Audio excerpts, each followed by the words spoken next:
Welcome back to another episode of Tres Leches Radio. This is Radimus, aka fan of the soon-to-be 0-16 Jets. You know what it is. So the God rings Matic. We're not 0-16, but we're pretty bad as well. Go Birds. What up, y'all? B-Stack DC. My squad just took an L, so this is like the losers' week. It's all good. He says, "Yeah, my shit's been like the losers' decade." Like so. Oh man. Y'all need help. Okay. So that's right. Welcome back. I accidentally might have closed my damn notes here. Welcome back to another episode. This is Tres Leches Radio. As always, you can find us on every social media platform. Google us, YouTube us, share us, subscribe, comment, love, hate. So B-Stacks, we got an interesting one today. Why don't you let them know what we're gonna be what we're gonna be assaulting today? Yeah. So this is something really new that we've never done or even touched on. We had an episode a couple months ago called Hang Up the Mic, which kind of touched on it, but we're going to do this in a different flair. So in hip hop and sports alike, there's a thing called the hype. So today we're kind of going to go behind the scenes on who actually had the hype, who lost it, who gained it, whose career plateaued, who made the most out of it. So this episode is entitled Don't Believe the Hype, and we are going to get right to it, gentlemen.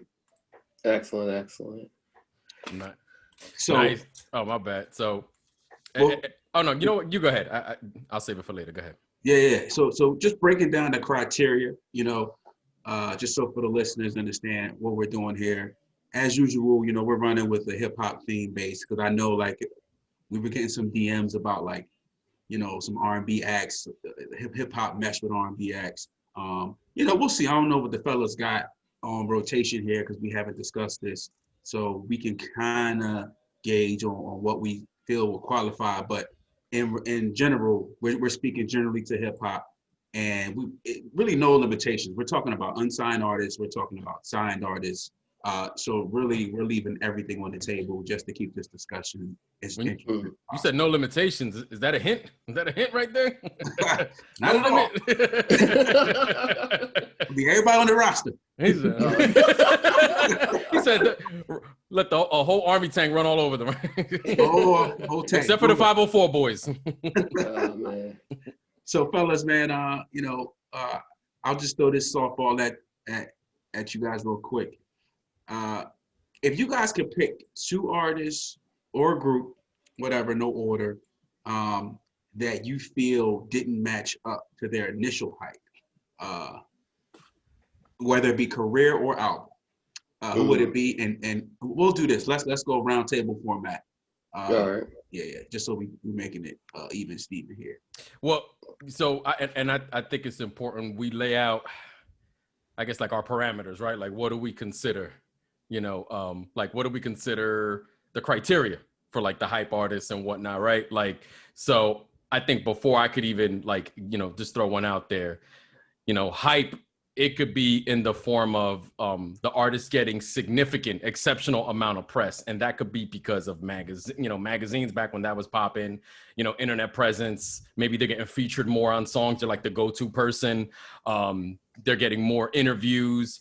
Hype, I think, also can be organic and not organic, right? Like you could have a beef or like something fake, and that'll create hype. Like hype may not always occur because of the music, I feel. It could be because of a publicity stunt. It's better when it is because of the music, but like I would say and I don't know if y'all agree with all of that. Like that would be like some of the base parameters of hype, in my opinion. Yeah, I would agree. And I think also when we look at even once you're established, especially if you were supposed to be that next big thing or the next thing guiding, let's say, into the next decade, how that fare up? Because we have seen artists who are supposed to be at least that face and then fizzle out within 4 or 5 years and almost to the point where they're damn near irrelevant. So at that point, so also look at it once they're established, are they still projecting that same flame that they had initially, or is it starting to wind down? Right. Yeah, everyone at the very least, everyone is probably aware of your name, whether you care or not. Even the old heads might know about a little baby, and they may not care about that. You know what I'm saying? Like I think there's a little bit of that, but But yeah, to answer your initial question, I'm gonna go with one that doesn't get mentioned much. Like going into this episode, there's a lot of obvious answers here, so I kind of wanted to, like pick some that qualify, even if they're maybe like a step below. But I think I like to go back to the year 2000. If there's an artist that did not live up to the hype, and I have qualifying reasons for this. You guys remember an artist by the name of Drag-On? Oh, wow. Oh, Yeah. You know what? I didn't even think of drag, but Yeah, it didn't come to me at first, right away. Like I was just kind of looking around. So, and now here's what everybody's thinking: like Drag-On, like of all fucking people. So the reason why I say that is he was on Rough Riders at that time was like a Rockefeller or whatever. Like they were one of the top labels. Like their acts, like those first rounds of albums, even the compilations, they were going platinum. They were having success like left and right. DMX was at the forefront of that. Swiss Beats. The Rough Riders label could do no wrong in the late 90s, early 2000s. So when Drag-On, when it was his time to drop, I liked his 2 singles, Spit These Bars and The Joint with DMX, but not only did it flop, right? Not all bad albums are just because they flop, right? But I have the album. I bought it off the strength of just the Rough Riders wave. It was not a good debut album. He did not capitalize on the wave that the Rough Riders had. They had successful albums from X, The Lox, and Eve, right? And even Swiss with those compilations. So Drag-On should have been a layup there. He should have just been an easy success story right there. At least one album. yeah. What happened? I said at least one album. Yeah, and that first one should have been it. He was featured. X had him on his albums. He was featured on their projects. Like he was being put out there, and he was put on platinum selling projects. But that album came and went. I don't even remember it being taught. The Source, back when the Source was like reliable, gave it 2.5 mics. I've seen there's not many albums I've ever seen get that, but back then getting 2.5 mics is like getting a low Metacritic score right now in this modern era. That album was not good. Yeah. So the album was not good. And you know what? He put stuff out after that, but he never got another chance after that. Yeah. And he even had like a quiet beef with Cameron that's not often spoken about. But we know who had a good career and who's Drag-On. Yeah. So that's one person that, given where he was in the hierarchy, he should have been poised for success. Didn't even pull a gold album. That's a good one. Yeah. That's a good one. Yeah. Ray, you can throw your 2 off, or you want to hold off. Oh, are we doing that one? I thought we were just gonna go 1-1. It's up to you. It's up to you. You know what? I'll let Renzo throw out his. All right. Well, that was a good one, the drag. I didn't even think of that. Wow. But one guy I thought about who has such especially on the mixtape scene, energy and wave, and then this kind of fizzled out real quick was Saigon. He was gone, all right. Yeah. Actually, he just came out with a new album too. I didn't even bother checking it, but Yard Father. Listen. But yeah, the Yard Father, I just remember his momentum because that was still around the time when G Unit was in Providence, and he was somewhat affiliated with them briefly. But I mean, when he was doing with Scram Jones, obviously Just Blaze, and that's the momentum because he had the very street element, but with the bars and very when we were still trying to hold on to that New York sound before it kind of disappeared. He was like one of the last dudes saying, we can kind of rally behind him. Mm-hmm. He was signed on Just Blaze's Fort Knox label, as a flagship artist, security deal with Atlanta, and the next thing you know, we don't see that album until about 5 years later.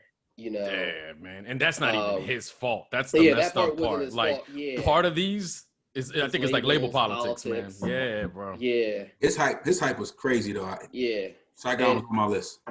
Yeah, it's a sad because had that album come out around that 2006, 2007 pocket, it as far as his career is concerned, I think it would definitely had a better, I wouldn't say better because, who knows what's quote unquote better for somebody, but definitely a different trajectory, at this one. Because by the time he dropped it, he wasn't even banging with Just Blaze like that on, on a more personal level with the beats, came up with follow-up albums after that. But, at that point, we kind of already started moving on to the J. Cole's, the Kendricks, the Crits at that point. That little pocket that he had was gone. He was never able to really reclaim it, Yeah, that was a shame, man. Yeah. I genuinely, that was 100% the label politics. He was ready. He Yeah. was ready to go. And that was another thing I was going to say. I was going to be like, sometimes it's because the artist didn't deliver on the artistic side.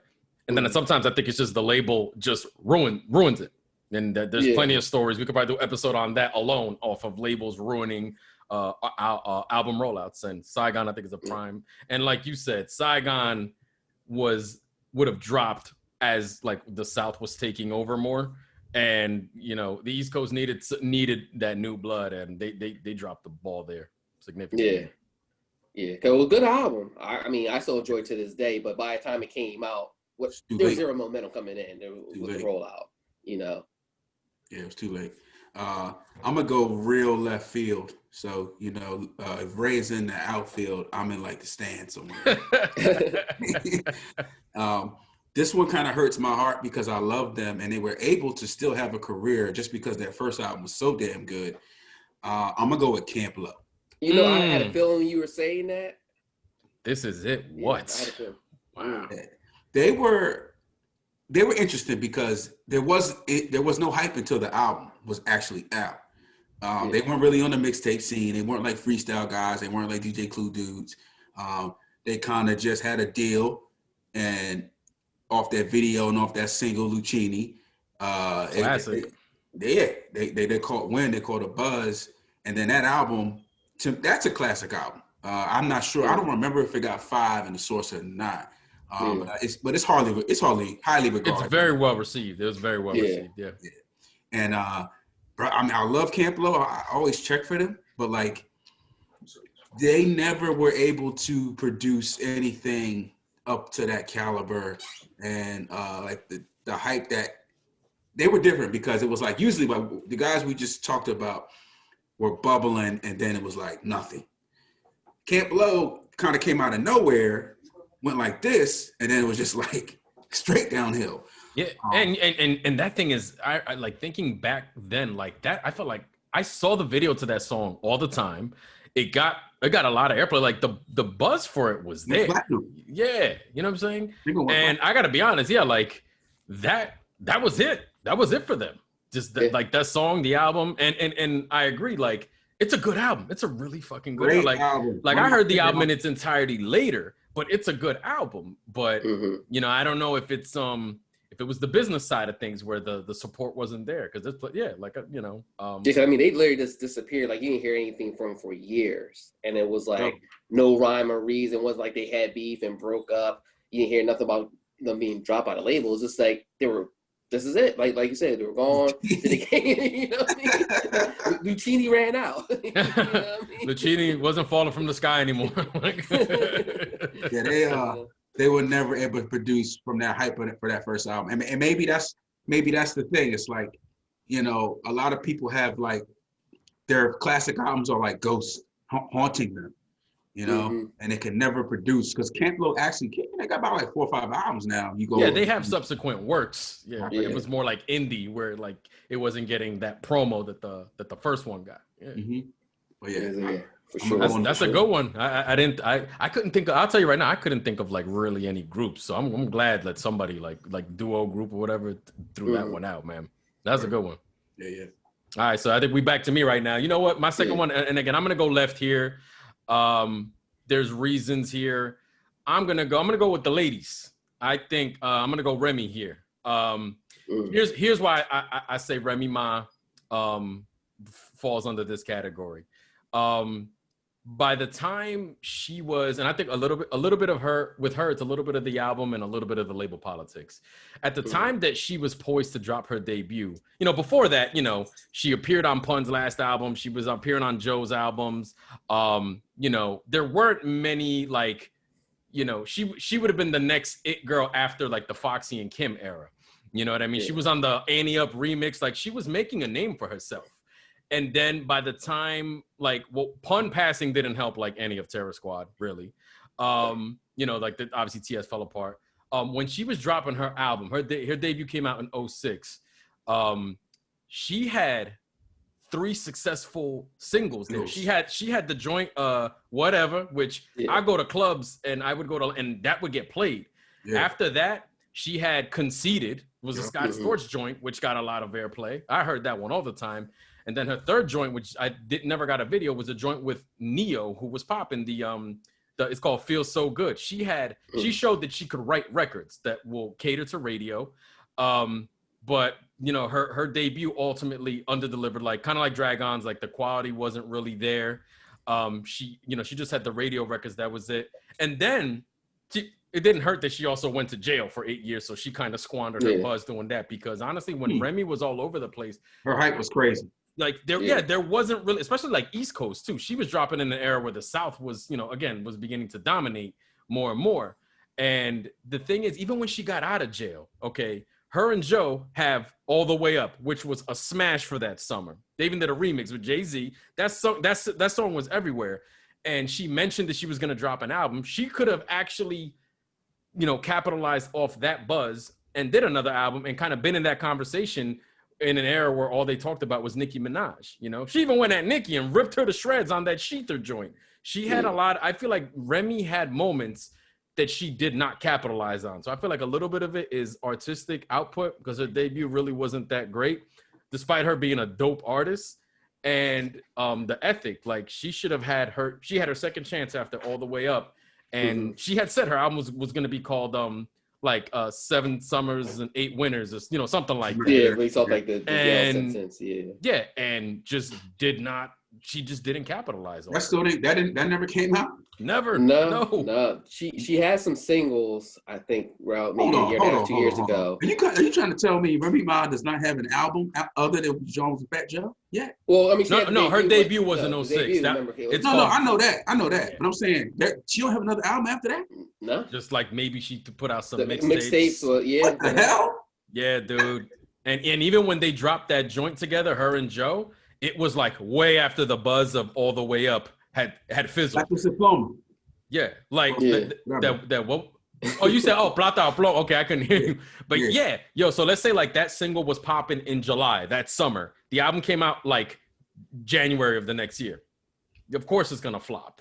Yeah. But she should have been out. That's a very common theme with TS. They've done that. Like Joe has dropped albums like where it was like well after the buzz of the single. But yeah, my choice, one of the ladies, I think Remy had more than enough to have been like, where you got Nicki, you got Remy. You know how like there's Drake and there's Kendrick and there was Jay, there was Nas, there was Biggie and Pop. Like Remy could have been the Pepsi to the Coke there, and just I don't think she grabbed it by the horns, man, and she could have done it more than once. Yeah, 2 times, but yeah, definitely. I'm going more. I know we've been doing more like the artist, but I'm actually going on the producer side of things. Chris Webber. Yo, Blunt Ashes. Oh man, Blunt Ashes. No, never felt on. Oh man. But yeah, I'm going on the producer side of things, and it didn't really hit me to maybe like 3 o'clock in the morning Thursday morning. When initially we were going to go on. But I'm gonna go with Just Blaze as new, and I'm gonna tell you why. Because one thing, like you mentioned, Brandon, like hurts me even saying it, because we know how dope of a producer he is. Yeah, Just Blaze. But I look at it like this: we're looking at the time, like he came out around the time like Alchemist, obviously Kanye, and those are like the 3-headed monster. But when I look at 2020, right now, it's almost similar to the Saigon situation, like. Just Blaze, heavy influence on rock, whether it was with Jay, Dipset. I mean, technically he did some stuff for Pun that, a lot of people didn't really know about to after the fact, to after his passing. Before the rock, before the rock. But I look at people like, and I'm looking at it almost like in a decade span. It seems almost like after the whole Saigon fiasco, outside a couple of beats here and there, and we already know what happened with him and Jay Electronica, that was it for Just Blaze. Like, you didn't really hear. You heard the stuff with Eminem trash. I don't care what ain't trash. I like some of those. I actually like those. Yeah. Well, to me, it didn't feel like Just Blaze. It felt like Just Blaze trying to cater to almost like the Eminem sound. How Alchemist been doing a little bit with the Griselda. Okay. But like I look at Kanye. I look at Alchemist. I look at even Swiss, who I think is a very overrated producer, but still be able to have hits in each of the major decades. Since they came out. Man.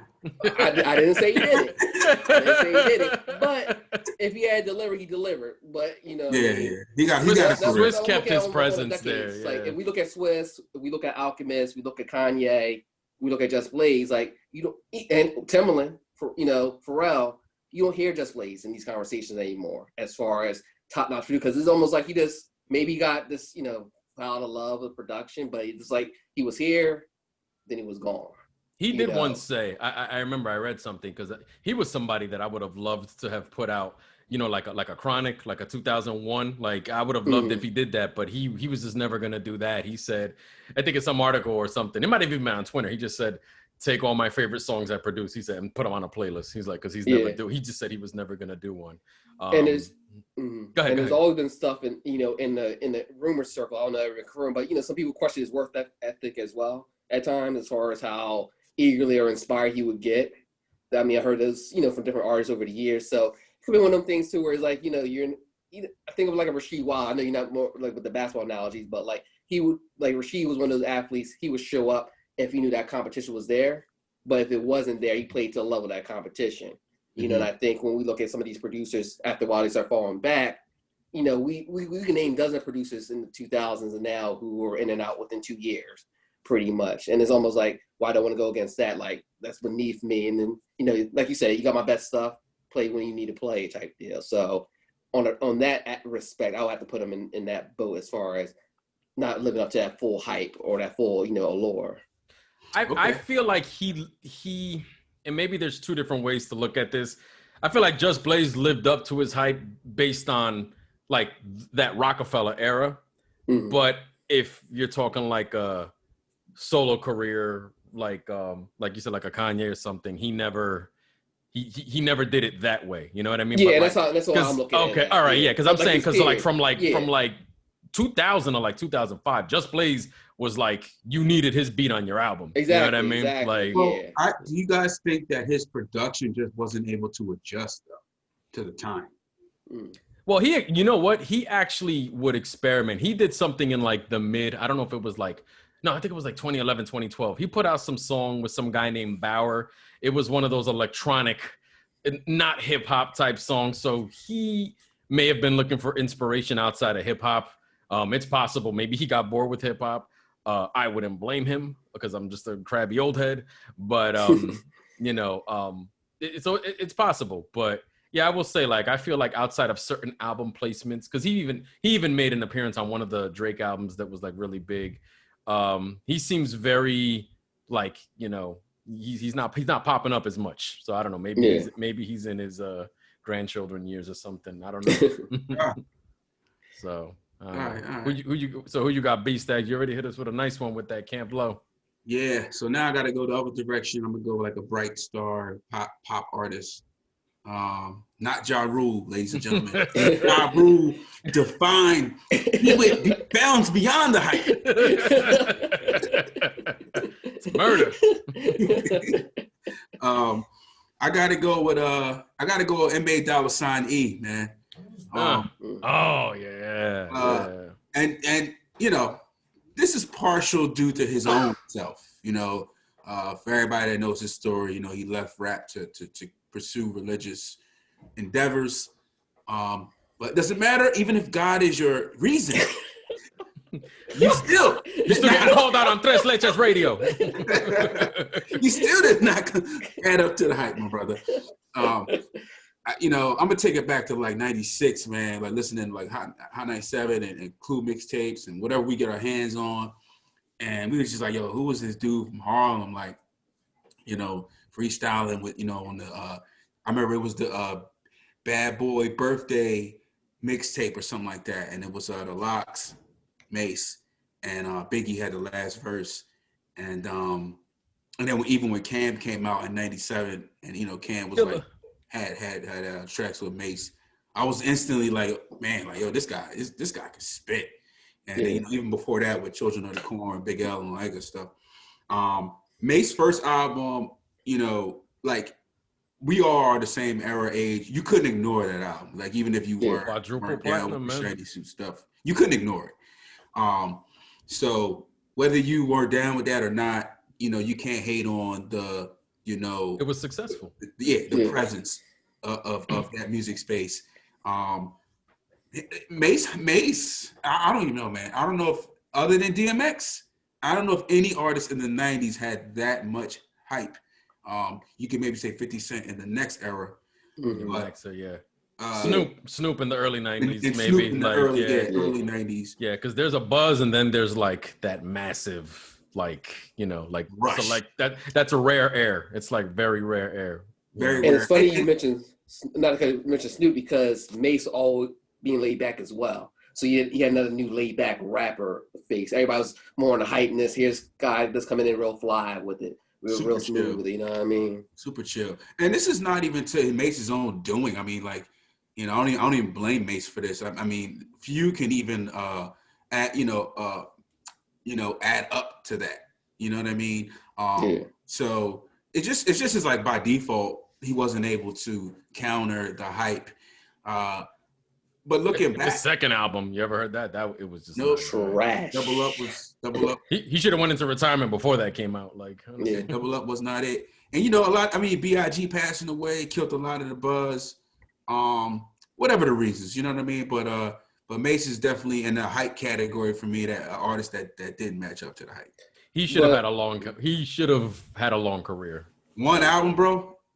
That's Well, he actually put, and the thing is, he only had one good album, yeah, and then and it's funny, he comes back from being a pastor, tries to sign with G Unit. I guess that church money wasn't enough. when he said I got the hose humming my name at the church, I said, oh. Remember? No. Remember, that was the second comeback. Remember, he had the first comeback when he.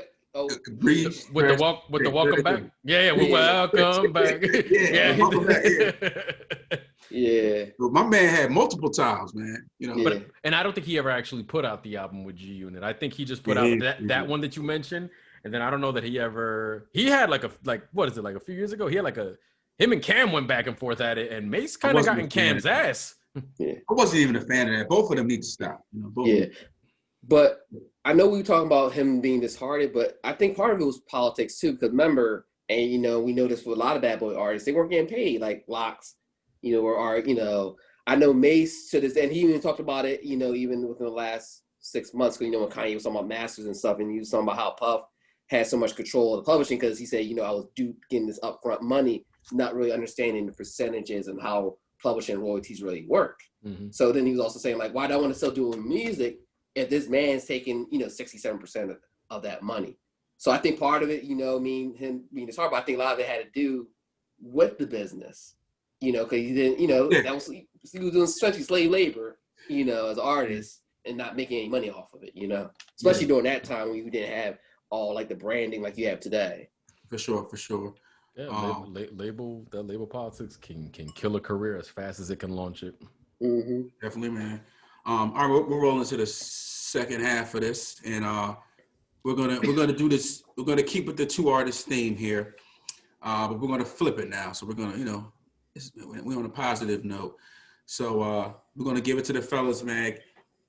You guys give two artists or groups that actually did fulfill the potential of their hype, whether it be a career or album, and why. Oh, you know what? I read something wrong. I had other answers here. Renzo, I'll let you go first. Oh yeah, that's fine. The first guy went, and I think it's like that saying goes, aging like fine wine. I'm gonna give Royce his love here on this portion here. We're talking about a dude who's essentially could have been in the first category. Yeah, his hype was real. Easily. His hype was real. Yeah. Yeah, because he was almost looked at like, if not better than Eminem, then his equal. He almost signed the Aftermath, but due to bad management, got that kind of messed up, but still was a contributor as a writer. And, he had Boom, which, tore up the streets, big. And he was even on some pop records. I can't remember the one artist. But I mean, he was dibbling and dabbling, but between label politics, beef with Eminem, it could have been one of the easy things where he was just going to be forgotten about. Vanished. Easily vanished. And it was almost like between him, getting a better bomb with Primo and him piecing up with M, he was able to come back. I think one knock on Royce, even when he was doing his thing on the independent scene in early mid 2000s, as far as the albums, like, okay, you got some good stuff, but there was a lot of fillers in between, or some, albums that were too long outside, let's say, Death is Certain initially. I think when you look at, especially with the first Prime album with him and Primo, a lot of people looked at that as one of his complete works, as this a pair of lyrics, because we always knew at the bars.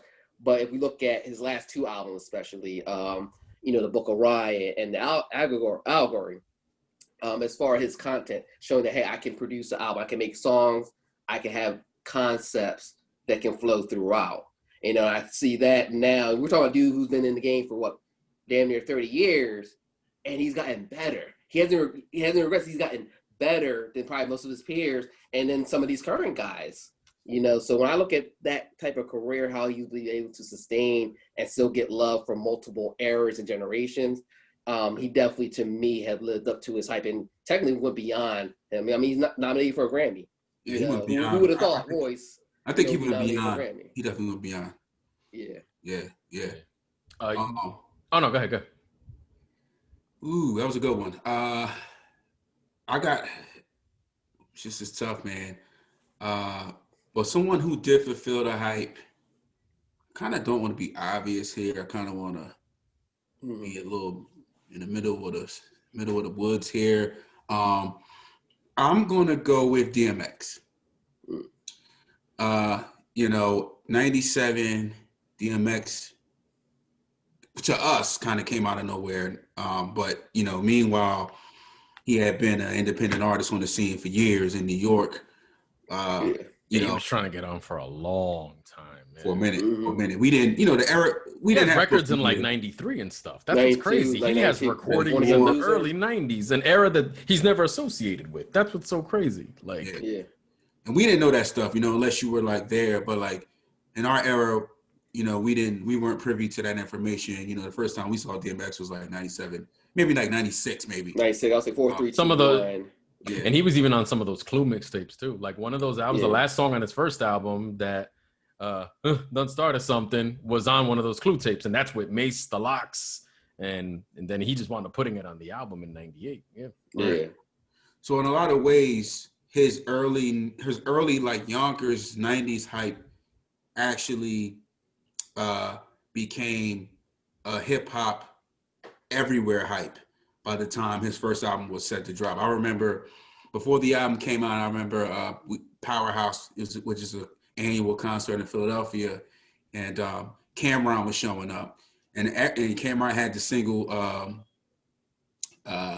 with DMX, Pull It. Pull It. Yeah, they didn't make the album, man. Terrible. Crazy they didn't make that. Everybody wanted to know, is he gonna do Pull It with DMX? Like it didn't even matter about Cam. You know what I mean? They didn't care about Horse and Carriage. They didn't care about Horse and Carriage. I love that album. Confessions of Fire is one of my favorite albums. But yeah, man, DMX was just. I mean, the DMX versus Cannabis, the DMX Nori Cannabis. Oh my God, I listened to that live. Yes, X Cannabis. Yeah, we had that on cassette. Pun was just quick tidbit. Pun heard that. Got to Hot 97, they wouldn't let him in. Pun was trying to get into that, bro. Nope, Nori got on that one. But yeah, even though DMX, after the fourth, fifth album, the Trials and Tribulations kind of took over. But I'm gonna say for the hype that he had, I felt like he definitely met it. He exceeded it, bro. Absolutely. Yo, two albums same year. Yeah, absolutely. And they were multi-platinum, like Jesus. And then he comes back the following year. This is after the successful Rough Riders album. He did it. 4 times he did it. Yeah, like. And remember, he was the headliner for that Def Jam tour when it was him, Jay, Red and Meth. He was the headliner, not Jay. Was it? That was yeah. I might be thinking of the because I think Rockefeller did one. That's like theirs. I think I'm thinking of theirs. Okay. Yeah. Okay. Yeah. I know which one you're talking about. Yeah. But because you know what? Jay did the Hard Knock Life one. That's the one that they were doing, and then Def Jam. I think Survival of the Illest. That's the one I think that X was. Yeah. Well, X was just like the biggest thing in '98, bro. He was. Yeah, had the posters up. Yeah. He was just on features. He was killing everything. He was such a special energy, man. Yo, like I cheer for him even in 2020, bro. Like for real. Absolutely. Sure. DMX in the late '90s It didn't matter who it was. It didn't matter if it was Nas, people that had stuff before him. It didn't matter if it was Jay-Z, Mobb Deep. I don't care what the roster was. Like X was the show stopper. Like he's batting cleanup on every single venue, song, feature, anything. Yep. Mm-hmm. Absolutely. Easily. Yeah, I loved them on that Nas's I Am. They did Life Is What You Make It, and he just it's just that voice, that energy. He just he's special. There ain't been nobody like, he's another one like Busta Rhymes. There ain't really been no one like him since, and that's just a testament to him, man. Like he shattered those expectations, man. Love X.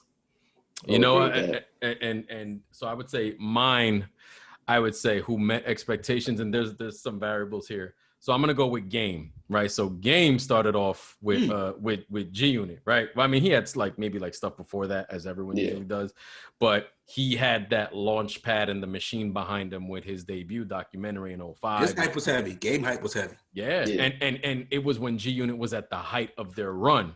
So he did what Dragon couldn't do. Dragon had the machine behind him, and it didn't work. Game had the machine behind him, and it did work, and it was one of the best albums of that year. And even with the beef with G Unit, 50 couldn't end him. He tried to. Him being ousted from G Unit. Some people usually don't recover when they get booted from their from the machine.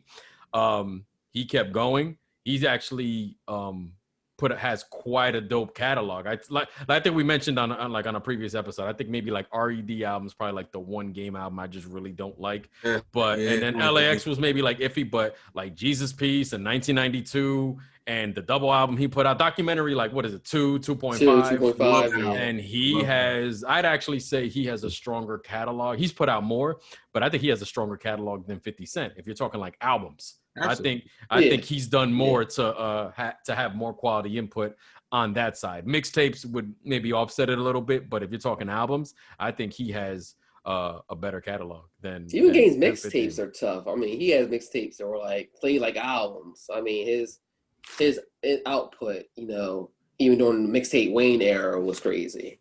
Mm-hmm. And the quality that he had, along with it for the most part, for sure.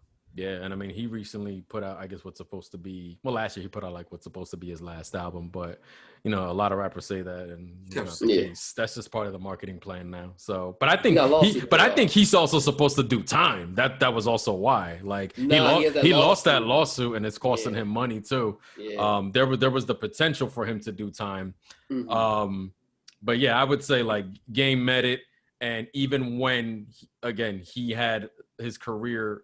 Because he was still such a new artist, whereas the plug could have been pulled on his career, he persevered and kept going. So I have to say, Game pulled it off for those reasons. Got you. All right, I guess my second guy, and I'm not even a real big fan, but I had to, respect his grind and respect what he has done in the industry overall. Tech Nine. Never been a fan of him. Speed rap is cool. I just never preferred his speed rap. But when we look at his career, he came out around the same time, the Eminems and stuff. I think he was kind of shelved at the beginning because I think he was on Virgin Records initially at one point.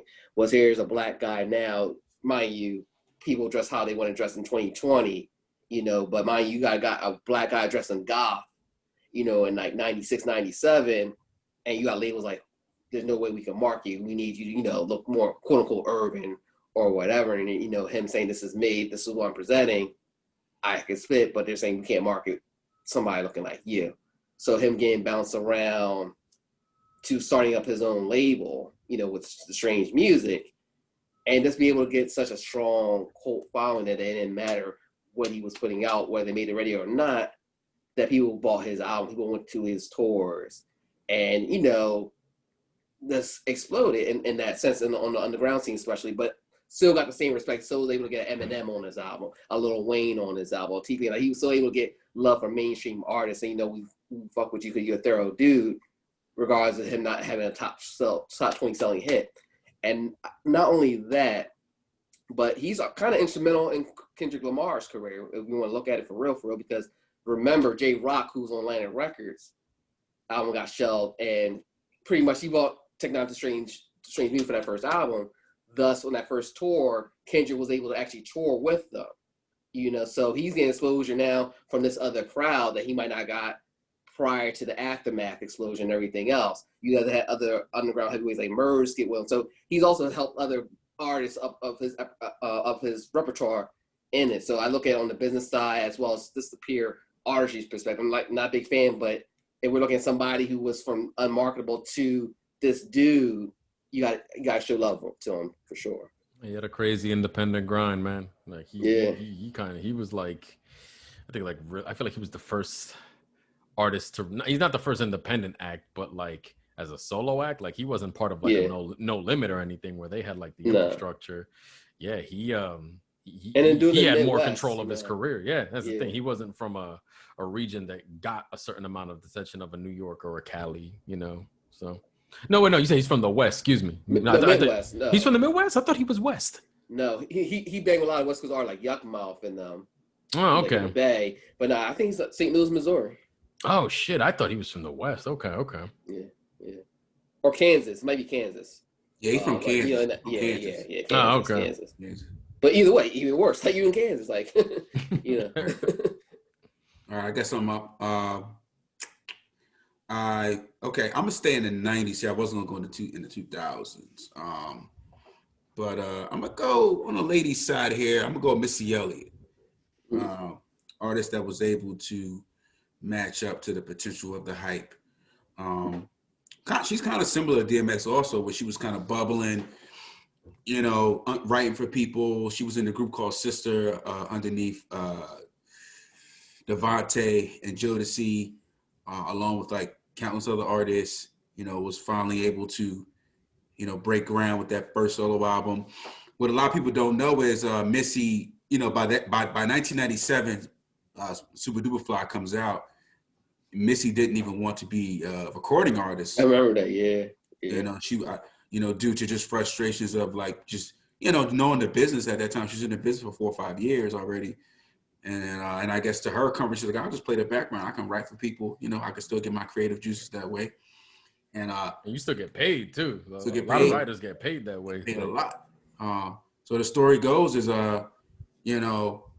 they signed her for a one album deal, and her, she kind of like played a boss move. Like, okay, like if you give me this deal, give me a label, Yeah. And so that first album going platinum, she was able to parlay that into, 3 more other deals, and I believe she had Gold Mine Records or something like that, where she was Tweet and Nicole Ray and Miss Jade. But Missy definitely, I mean, good Lord, nobody saw that coming, man. I'm sorry. She's nobody saw that coming, man. Yeah, so I got catalog. I got to go love to Missy on that one. And with that being said, I'll throw out one last one. We'll let Ray go.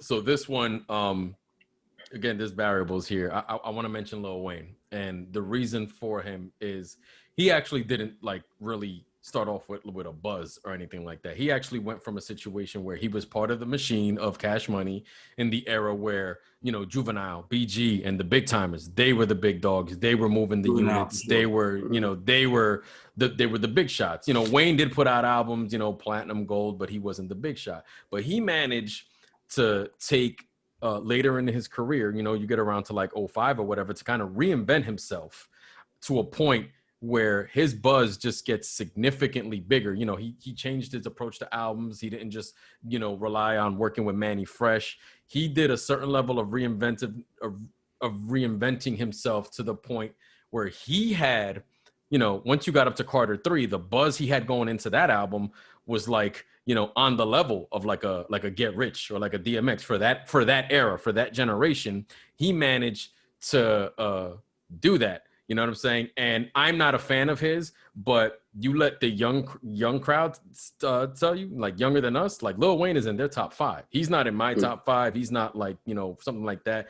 But he has a legion of fans that, he came through for them. Like I'm a little bit more critical, of him. But for the generation after us, you know, much like you, Renz, like you said, you're not really big on Tech Nine. I'm not really big on Lil Wayne. Yeah. But the fact that he went from, you know, just playing second, third fiddle on the very same label to making himself the flagship artist to being, you know, the big seller and getting himself into that conversation. Right. He met his buzz in that regard. I'm not a Lil Wayne guy, but you know, he is, you know, when we're talking about Biggie, Pac, Jay, Nas, you know, that new generation goes, you know, Lil Wayne, you know, Rick Ross, Jeezy, and you know, Drake and all that. Yeah.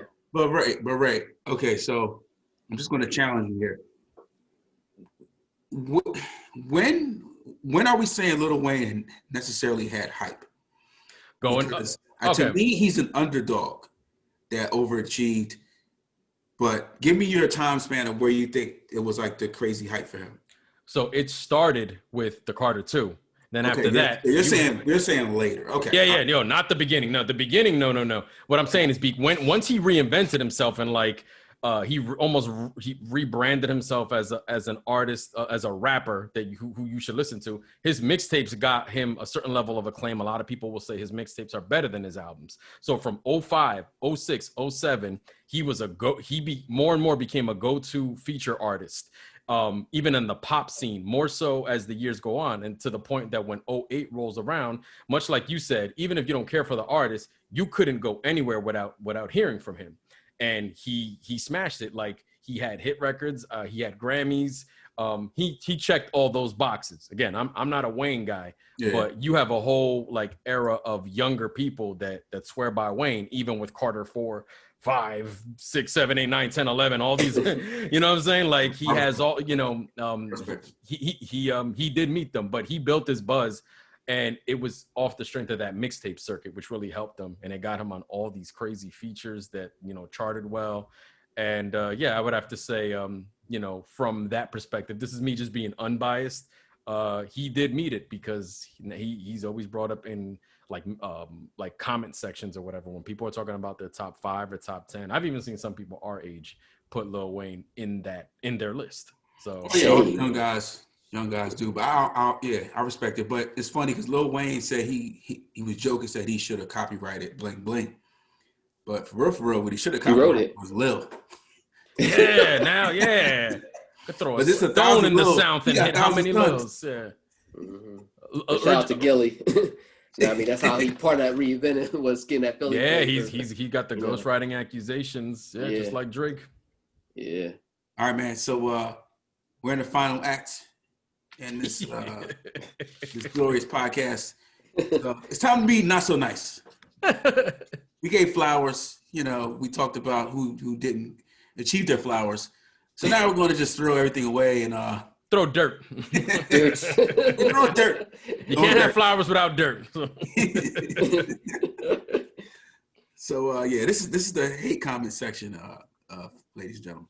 All right, man. So speed round here. Biggest hip hop bust of all time. We only get one pick. Y'all go ahead, because I already know. It's gonna be universal. I have a backup one here, so I'll let one of y'all just throw it out. Just say it. So I'll go with the unobvious one that people forget. Now, this is not on the level. I think the universal answer, I just think, may not be top. But I'm gonna go with Papoose. So the irony is, I didn't realize. Wow. I didn't realize when I said Remy before. I put the whole couple in this damn episode. He's married to Remy. So the reason why I say Pap, and again, not my first answer, but I want to have a little bit of variety here.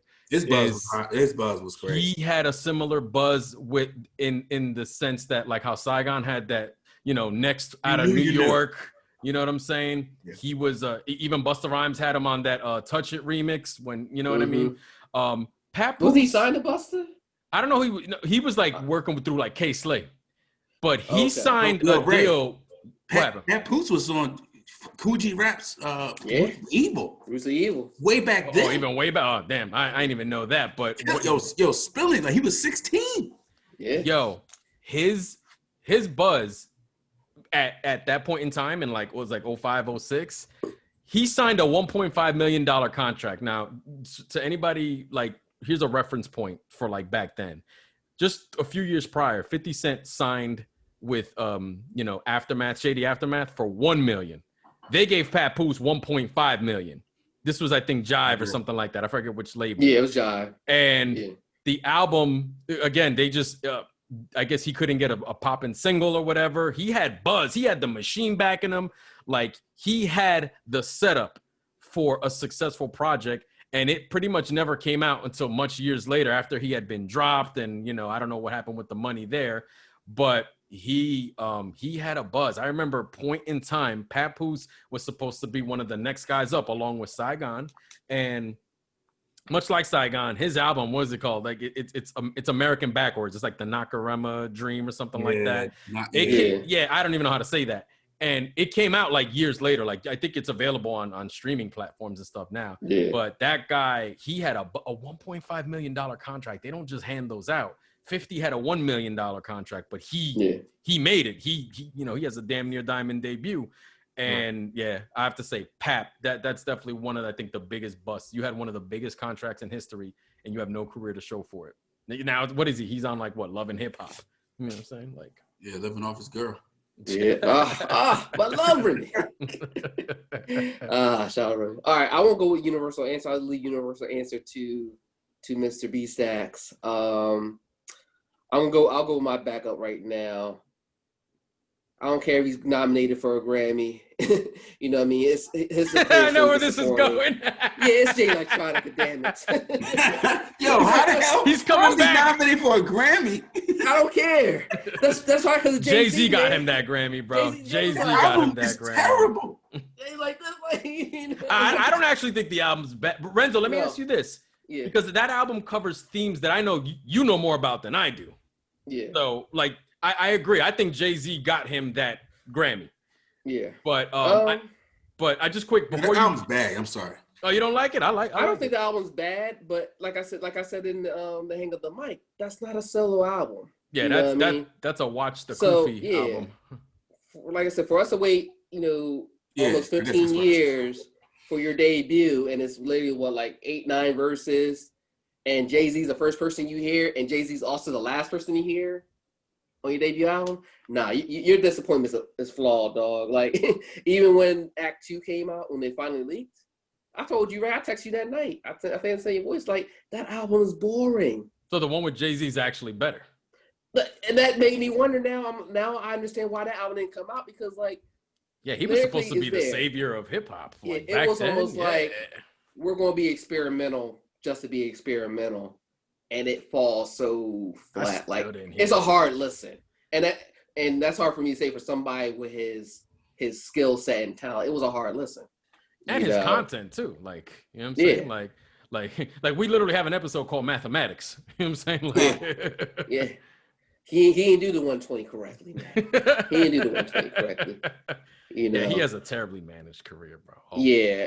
It makes no sense. Like, you talking about, he had hype off one song, let alone barely a mixtape. Like, his thing. Produced by Just Blaze of all people too. Yeah. They be mixtapes 15 minutes. So you think with 15 minutes, Exhibit C, he had off of that, he had the biggest hype off the smallest amount of material, out of anybody that we talked about today. We talk about guys who had multiple mixtapes, had, the big label. He had none of that. He had, 15-minute mixtape, he had Exhibit C, he had, beat cuts that we put together and, push out. But that was it. J.O. Felony. What's up with the J's? J.O. Yeah, oh, man. The theme. Who would have known? Yeah, I think J Electronica is definitely one of the worst, ways to squander a buzz, ever. Yeah. Yeah. All right, man. We're going to wrap this up. And I just want to say, everybody have a good night, and hope everybody's staying safe. And I'm sending my outros right now. The biggest hip hop bust of all time goes to my man. Can I bust? Oh, can I bust? Hip hop bust. Well, he busts all right. Oh, hey, yo. I don't even know what happened with this man. But when he first came out, man, I mean, they was calling him the next Nas. Let's call him like Rakim 2.0. Yeah, he was the second coming of like then. Yeah. Everything. For the lyrical side of hip hop, he just was perfect. You know, he was on singles, he was on remixes. So it wasn't like it wasn't real. It wasn't like, oh yeah, we hear this fuss, but we don't know. Like there was data. He was killing his features too. He was outshining like with like other every artists on feature. there. Yeah. There was clear data that this guy was really good. Yeah. And then you said something about LL Cool J's tattoo. About that Michael arm. Oh man. It left his side, and you know what it did? It did transform into a time bomb. That's exactly what happened on his career. You want to borrow that? You want to idolize? You want to make me mad? You want to socialize? Yeah, I think. I guess we could just metaphorically compare it to boxing. It's like once a fighter loses his head, it's like anything is possible, man. Like Cannabis just became like a from a lion to a deer. Like he was just nothing. And you know what? He actually like his debut should have impacted like a It's Dark and Hell is Hot, and it just like didn't. Like it impacted like a Dragon debut. You know, it's just not spoken about. His second album wound up being much better than his debut, but Second album was a little bit better, yeah. Yeah, and he you know what's funny? He has like a gang of albums. Like he has like over 10 albums now. But I think he's always going to be the answer, like to this question. I think universal. Because he had a buzz you can't buy, because like you said, the data was there. You can play those verses now, and what's funny is those verses are better, and I'll say this again, than the majority, if not all, of the mainstream acts that came out in the last decade. Because what we considered a buzz was usually based on how dope was that verse most of the time. Mm-hmm. And his verses were unbelievable. Fantastic Four, Beast from the East. You know what I'm saying? He embarrassed Common on his own album. Like, you know, like I didn't want to admit that. And I love Common, but Cannabis. He chewed Common. He was chewing everybody. Like, he got everybody, man. He did. And he was on the Firm album. Yep.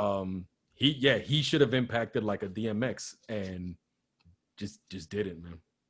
Yeah. Renz, you want to throw any more dirt on that casket? So I mean, he did dodge pun, for Super Lyrical. But I would have loved that, man. Yeah. Black Thought was a better suitor in hindsight. Pun saw the future, like, oh no. Pull off, son. I need Black Thought. All right, so so there you have it, guys. That's we gave flowers, we threw dirt. We got the whole garden. So yes, water it. So thanks for tuning in. Again, let us know if you agree with our picks. Did we miss anybody? Like, I'm surprised no one mentioned like Jewels, Memphis Bleak, Corey Guns. You know what I'm saying? Like, there's a bunch of people that we could have mentioned, but you guys let us know like who fits this criteria, who didn't meet their buzz, who did. Just again, hit us up on our socials, Tres Leches Radio at everything on the internet. And it's pretty much it. I don't know if y'all guys got anything to add before we sign off. Yeah, next week, which will be our last episode of the year, we'll be covering Rap Grammy nominees. So be in tune for that. We dissect those albums and see, who belongs there, who doesn't, who should be, in that running. Absolutely. Yeah, that's our 2020 closeout episode, guys. So tune in. As always, we're at Tres Leches Radio, and much love. Peace. Peace. Great.